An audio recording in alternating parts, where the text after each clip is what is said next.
कई वर्षों से नीलगिरी जंगल में एक डर का साया था।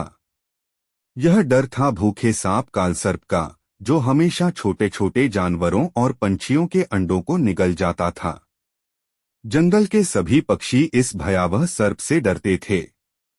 एक पुराने बरगद के पेड़ की ऊंचाई पर एक घोंसला था, जहां गौरैया चुनमुन अपने 3 नन्हे अंडों की सुरक्षा कर रही थी। उसके जीवन का एकमात्र उद्देश्य था अपने बच्चों को इस निर्दयी सांप से बचाना। एक दिन कालसर्प भूखा था। उसकी आंखों में एक ही चीज थी, चुनमुन के अंडे। वह धीरे धीरे बरगद के पेड़ पर चढ़ने लगा। उसकी लंबी काली देह, चमकती आंखें और फुफकारती जीभ किसी भी जीव को डराने के लिए काफी थी। चुनमुन ने जब देखा कि कालसर्प उसके घोंसले की तरफ बढ़ रहा है, तो वह घबरा गई। उसने कांपते हुए कहा, कृपया मेरे अंडों को मत खाओ, ये मेरे बच्चे हैं। सांप ने ठंडी हंसी के साथ जवाब दिया, भूख के आगे भावनाएं नहीं चलती, छोटे पंछी। ये अंडे अब मेरे भोजन हैं। चुनमुन को पता था कि वह सांप से लड़ नहीं सकती, लेकिन उसकी चतुराई ही उसकी ताकत थी। उसे बुद्धिमान उल्लू की एक पुरानी सीख याद आई, दिमाग से जीती गई लड़ाई ताकत से जीती गई लड़ाई से बड़ी होती है। चुनमुन ने जल्दी से कहा, कालसर्प, क्या तुम्हें मालूम है कि इस जंगल में तुम्हारे से भी बड़ा और खतरनाक जीव रहता है? सांप ने अपनी आंखें सिकोड़कर पूछा, कौन? इस जंगल का सबसे ताकतवर जीव मैं ही हूँ।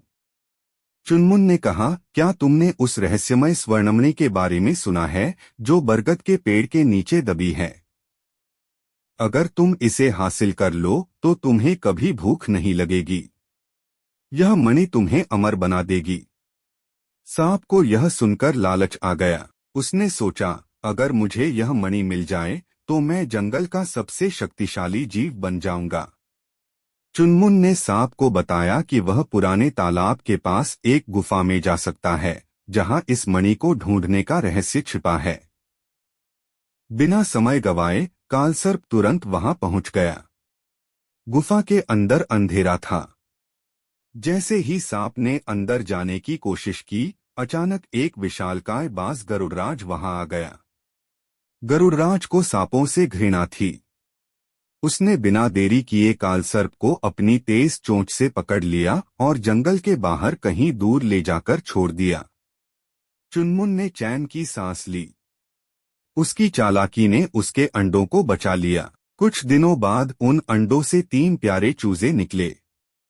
जंगल के सभी पक्षी खुशी से झूम उठे और उन्होंने चुनमुन की बुद्धिमानी की सराहना की। इस घटना के बाद जंगल में फिर कभी किसी सांप ने घोंसलों की तरफ देखने की हिम्मत नहीं